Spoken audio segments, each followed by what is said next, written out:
What if the most potent, creative, and divine force you possess is the very one you have been taught to squander for a moment's fleeting pleasure? What if the key to unlocking your highest potential, your sharpest mind, your most magnetic presence, and your deepest spiritual connection has been lying dormant within you, not because it is weak, but because you have been unconsciously bleeding it away, day after day? We are born into a world that screams for our attention, a world that commodifies our desires and sells them back to us in cheap, pixelated forms.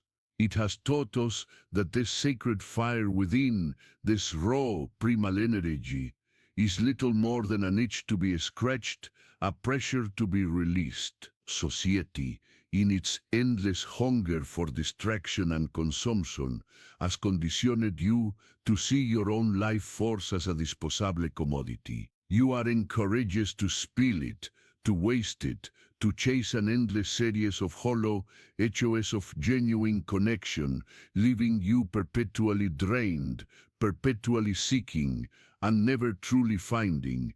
You have been sold a profound lie that the path to satisfaction is through constant release. But the great thinkers, the silent masters, the titans of industry and the spirit that Napoleon Hill studied so intently, knew a deeper truth.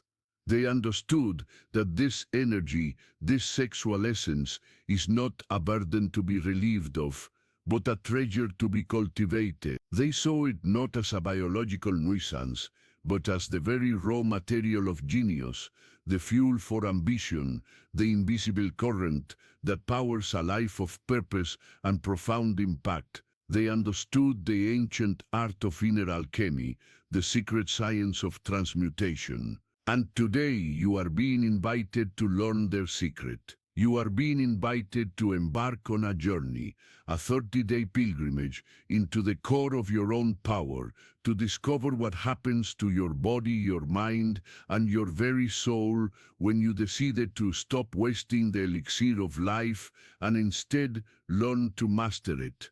This is not a journey of denial. Let us be clear from the outset. This is not about repression, shame, or seeing your natural desires as sinful or wrong. That is the old paradigm, a cage of guilt that has imprisoned humanity for centuries. Repression is like trying to hold a powerful beach ball underwater.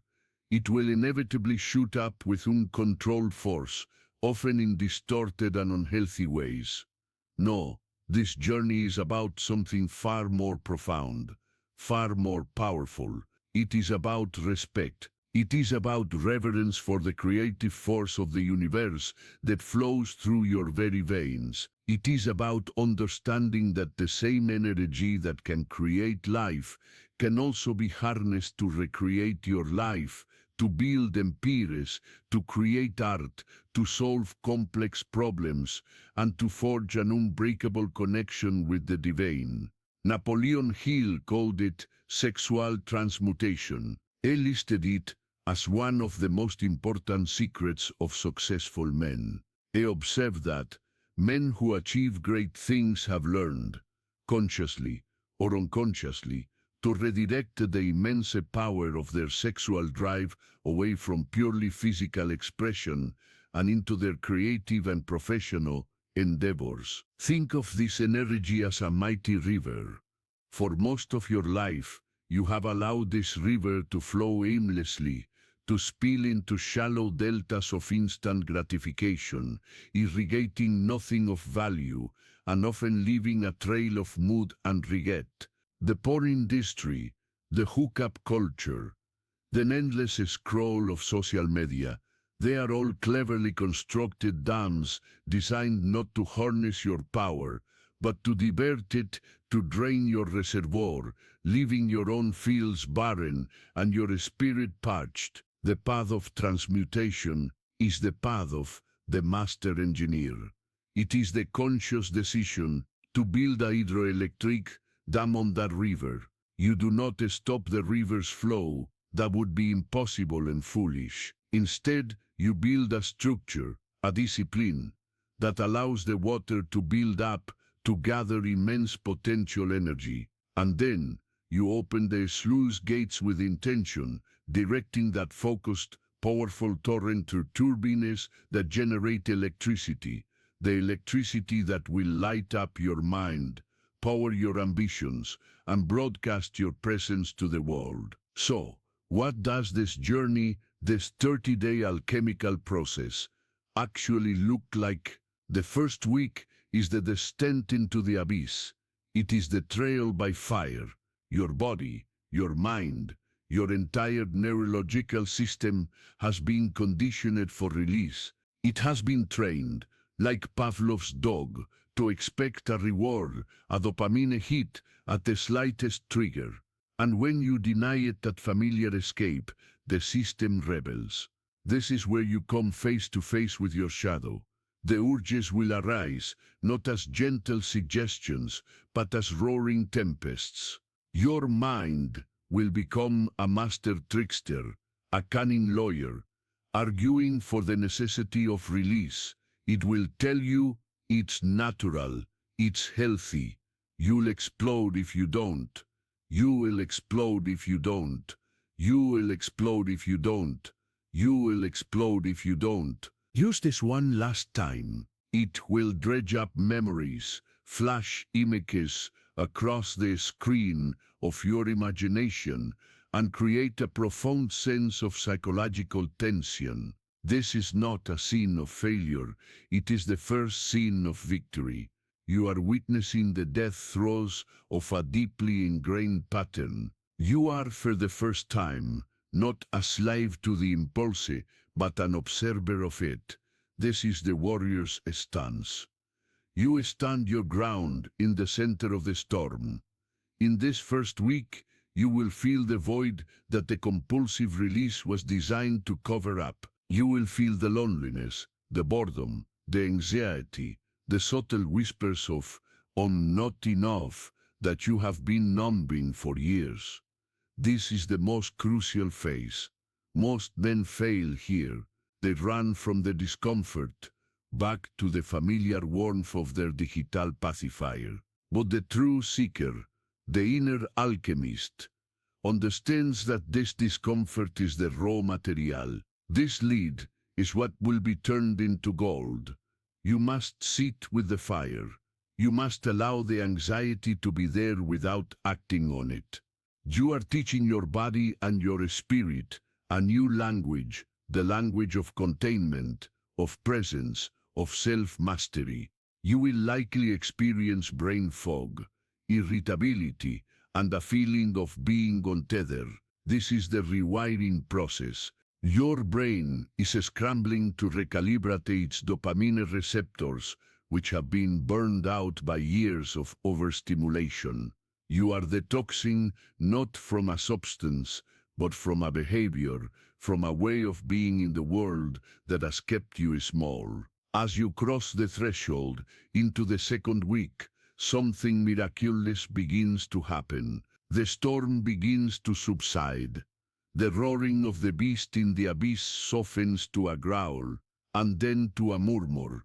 The rewiring process starts to bear its first fruits. You wake up one morning and realize you didn't hit the snooze button 5 times. There is a new current of energy running through you.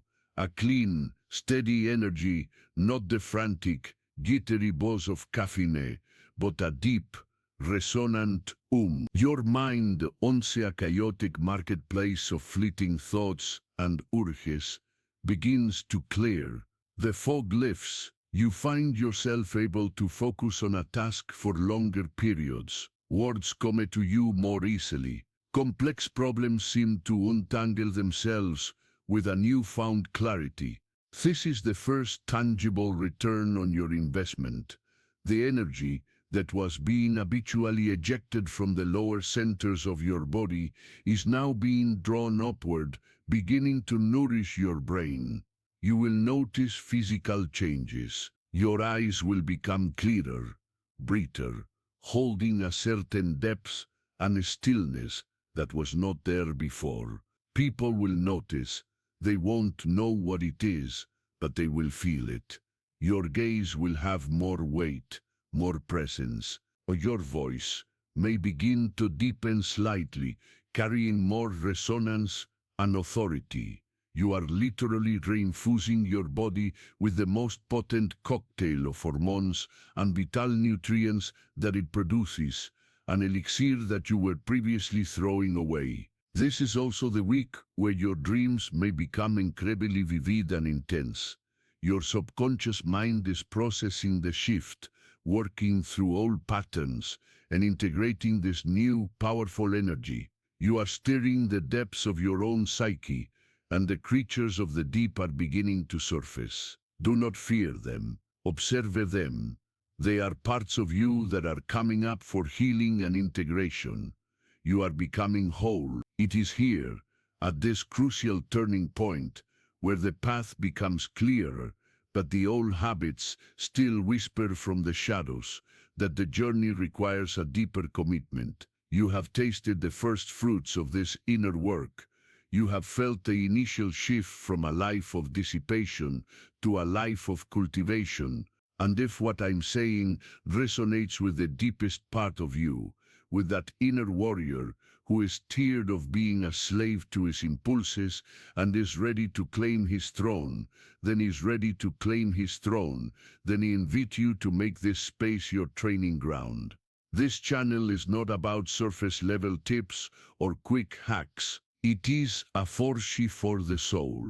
We are descending into the depths together to reclaim the lost treasures of masculinity. If you are ready to continue this alchemical journey and master the forces within you, then subscribe now, and most importantly, ring that notification bell. Because each video is another tool, another key, another piece of the map for your transformation. By activating the bell, you are telling the universe and yourself that you are fully committed to this path of awakening. You are not just a passive viewer, you are an active participant in your own evolution. Let this be your signal that you are ready for the next stage of the initiation. Entering the third week, you begin to wield the fire. The energy is no longer just a subtle hum. It is a palpable force. It radiates from you. This is where the concept of magnetism ceases to be an abstract idea and becomes a lived reality. You will walk into a room, and without saying a word, people will feel your presence. There is a solidity, a groundedness to your being that is both intimidating and incredibly attractive. This is not the peacocking arrogance of the insecure man. It is the quiet, unshakable confidence of the man who is the master of his own inner kingdom. This is the energy that Napoleon Hill spoke of. It is charisma, but not the manufactured charisma of a salesman. It is the authentic charisma that emanates from a man who is overflowing with life force. He does not need to seek validation because he is self-contained, a source of his own power. Women will feel this on a primal, intuitive level. It is not about your looks, your money, or your status. It is about the vital energy you exude. They will be drawn to it, often without consciously understanding why. They are responding to the presence of a man who has self-control, a man who is not needy, a man whose cup is full. But the attraction is not merely sexual. People in general, men, women, potential business partners, clients, will find themselves wanting to be around you. They will listen more intently when you speak. Your ideas will seem to have more weight and significance. This is because you are no longer communicating with words alone. You are communicating with an energy. The creative drive will become almost overwhelming. You will be flooded with ideas. You will feel an intense urge to build, to create, to write, to compose, to solve problems. This is the transmutative process in full swing. The raw, primal energy, which the uninitiated man would release in a moment of base pleasure, you are now channeling into constructive, world-building activities. The gym becomes a sanctuary, a place where you can sculpt your body with this excess energy. Your work becomes a canvas for your heightened focus and creativity. You are no longer working from a place of depletion, but from a place of overflowing abundance.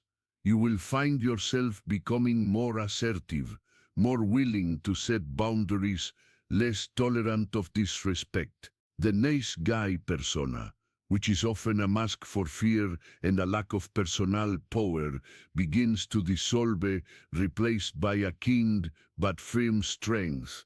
You are awakening the inner warrior, the archetype of disciplined action, who protects the kingdom of your soul from both internal and external threats. As you enter the fourth week and approach the 30-day mark, you are stepping into the archetype of the king, the sovereign. The journey is no longer a struggle. The constant fight against turkeys has been replaced by a conscious and deliberate direction of your energy. You have established a new baseline. This state of clarity, vitality, and power begins to feel normal, and the old state of depletion and distraction feels like a distant, foggy dream. You are no longer just retaining. You are integrating. You have passed through the fire and have been reborn. This is a profound spiritual awakening. By containing your physical seed, you have allowed your spiritual seed to germinate. Your intuition becomes razor sharp. You seem to know things without knowing how you know them. You perceive the subtle energies and intentions of others. The world, which once seemed chaotic and random, begins to reveal its underlying patterns. You feel a deep connection to something larger than yourself. Call it God, the universe, the Tao, the source. The name is irrelevant. The experience is everything. You realize that the search for external pleasure was always a substitute for this inner connection. The fleeting thrill of orgasm was a pale imitation of the sustained bliss of being fully aligned with your own life force and purpose. This is where the true work begins. The 30 days are not the destination, they are the initiation. They are the initiation. They are the cleansing of the vessel so that it can be filled with purpose. Now, with this immense reservoir of creative energy at your command, the great question arises: what will you build? What is your great work? What gift will you give to the world? A man who is a slave to his lusts cannot ask these questions because he has no energy to act upon the answers.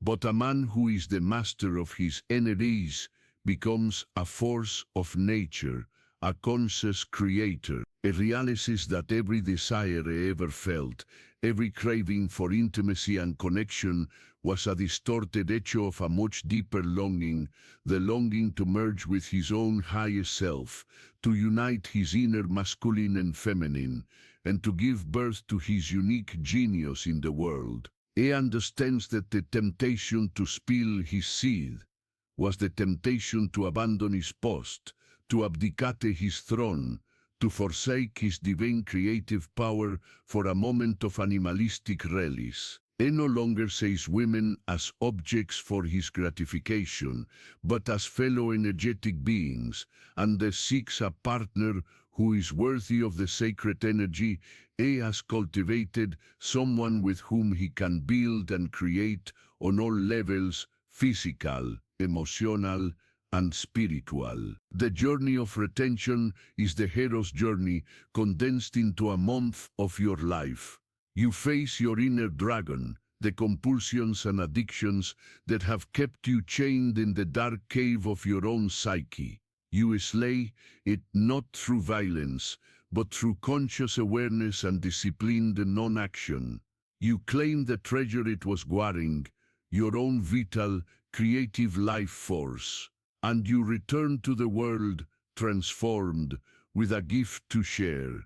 This is the path that turns boys into men and men into kings. It is the forgotten secret of the ages, the inner alchemy that has been practiced in esoteric traditions for thousands of years, from the Taoist masters of the East to the Hermetic philosophers of the West. They all understood that the sexual energy is the serpent power, the Kundalini, the Holy Spirit, the raw power of creation itself, coiled at the base of the spine.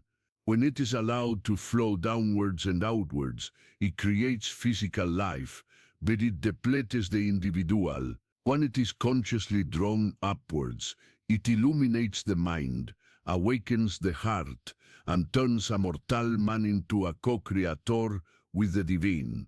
So the choice is yours. You can continue to live in the flat land of fleeting pleasures and create desperation, a ghost in your own life, perpetually drained by the very culture that promises to entertain you.